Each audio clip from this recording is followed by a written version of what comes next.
Astăzi vreau să realizez un senzor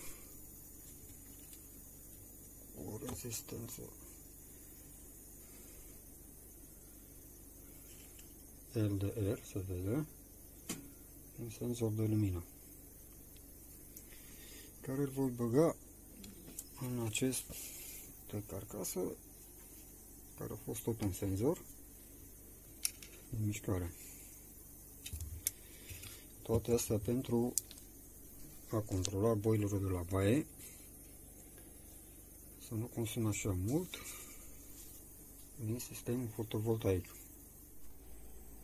Urmează un test, vedem dacă și bun senzorul.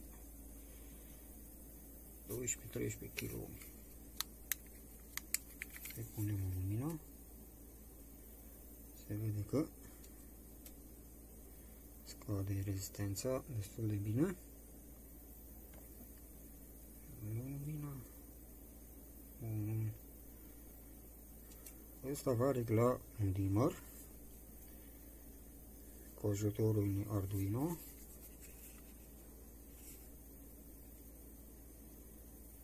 Așa. Ok. Bun, avem și prinderea.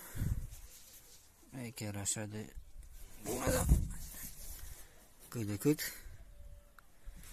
e dreptul panourilor și poate să controleze lumina. Asta e. Și panourile, bineînțeles că au și pământare făcută.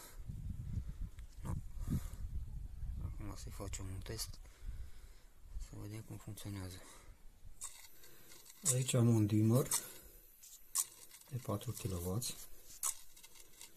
comandat de un servomotoraș care se vede că lucrează. Acesta este un Arduino care e comandat de acel fotorezistor.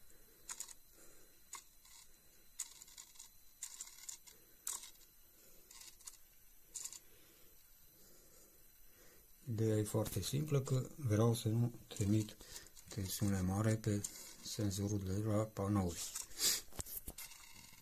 Ok.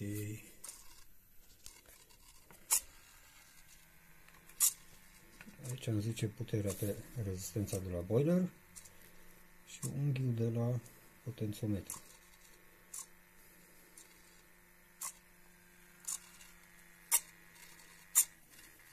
În funcție de cum e lumina pe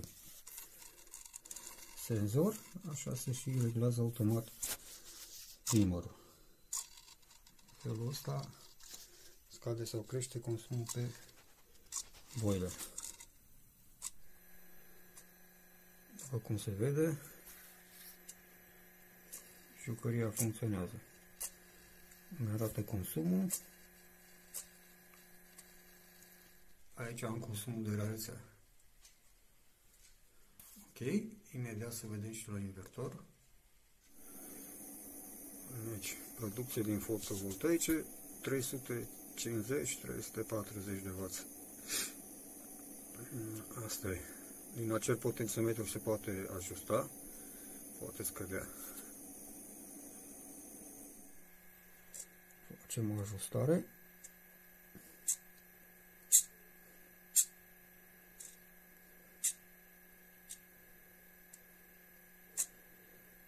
Am un 300 de W, e ok. Bun, asta a fost. Se vede că e înaurat. Asta e tot ce putem produce azi. Vedem noi când vine soarele.